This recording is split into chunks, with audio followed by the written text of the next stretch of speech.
সমগ্ৰ অসমৰ ৰাইজৰ ওপৰত দমন কৰিবলৈ বিচাৰে আৰু সমাজৰ প্ৰত্যেক বৰ্গৰ লগত এতিয়া এটা সংঘাতৰ ৰাস্তা ল'বলৈ আৰম্ভ বৰ্তমানত এজন সাংবাদিক যিগৰাকী নিজৰ দায়িত্ব পালন কৰি আছিল কেনেদৰে অসম আৰক্ষীৰ ওপৰত হেঁচা ব্যৱহাৰ কৰি সেই সাংবাদিকজনৰ ওপৰত SC/ST দৰে এটা গুৰুত্বপূৰ্ণ আইন দৰে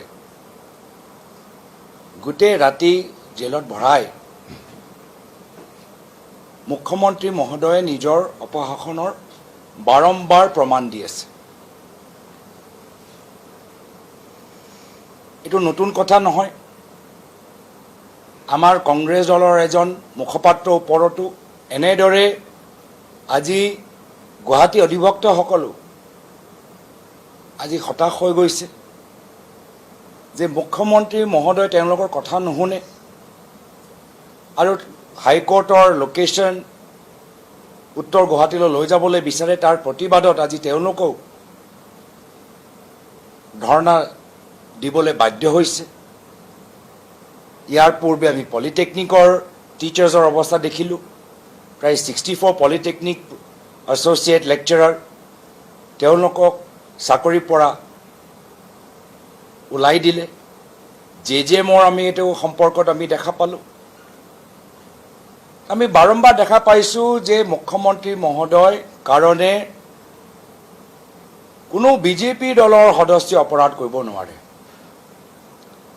অপৰাধী হ'ব বুদ্ধিজীৱী, অপৰাধী হ'ব ডক্টৰ হীৰেণ গোহাঁই ডাঙৰীয়া, অপৰাধী হ'ব কংগ্ৰেছ দল আৰু বিৰোধী দল, অপৰাধী হ'ব লেকচাৰসকল, অপৰাধী হ'ব নাৰ্ছসকল, আশাকৰ্মীসকল, অপৰাধী হ'ব আমাৰ গুৱাহাটী হাইকোৰ্টৰ অধিবক্তাসকল। যদি তেওঁ ভাবে যে এই ক্ষমতা অহা বছৰ তেওঁলোকৰ এই সপোন ভংগ হ'ব আৰু অসমৰ জনসাধাৰণ নিজৰ ক্ষোভ নিজৰ ভোটৰ জৰিয়তে প্ৰকাশ কৰিব আৰু অসম আৰক্ষীৰ ওপৰত বাৰম্বাৰ এনেদৰে এক্টৰ এনেদৰে মিছইউজ কৰিবলৈ বাধ্য কৰাই অসম আৰক্ষীসকলৰ যে ভিতৰত যে এটা সংঘাত তেওঁৰ সৃষ্টি কৰিছে, অসম আৰক্ষী এটা বেলেগ দিশলৈ লৈ গৈছে, সেয়া লৈ আজি পাৰ্লিমেণ্টৰ ভিতৰত এই কিছুদিনৰ ভিতৰত এইখিনি কথা আমি উত্থাপন কৰিম। SC/ST এক্ট যেতিয়া জোনমণি ৰাভাৰ হত্যা হ'ল তেতিয়া তেওঁলোকে পাহৰি যায়। এই SITটো ক'ত গ'ল একো আমি গমেই পোৱা নাই। SC/ST এক্ট এতিয়া বিজেপি এজন সদস্যই ৰণোজ পেগু ডাঙৰীয়াৰ ওপৰত SC/ST এক্ট তেতিয়া পাহৰি যায়। SC/ST এক্ট কংগ্ৰেছৰ মুখপাত্ৰ সময়ত মনত পৰে।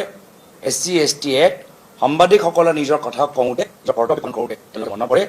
এই ধৰণৰ আইন আৰু অসম আৰক্ষীসকলৰ যে মিছইউজ কৰা গৈছে এয়া আমাৰ লোকতন্ত্ৰৰ বাবে এটা আৰু আমাৰ আজি সাংবিধানিক যে অধিকাৰ আমাৰ ৰাইজৰ ওচৰত আছেনে নাই সেয়া এটা ডাঙৰ প্ৰশ্নৰ এয়া প্ৰশ্ন অহা বছৰ অসমৰ ৰাইজে দিব লাগিব যে তেওঁলোকে এটা স্বাধীন অসমত থাকিবলৈ বিচাৰে নে হিমন্ত বিশ্ব শৰ্মা ডাঙৰীয়া ৰাজত্ব মাত্ৰ আমি ভোট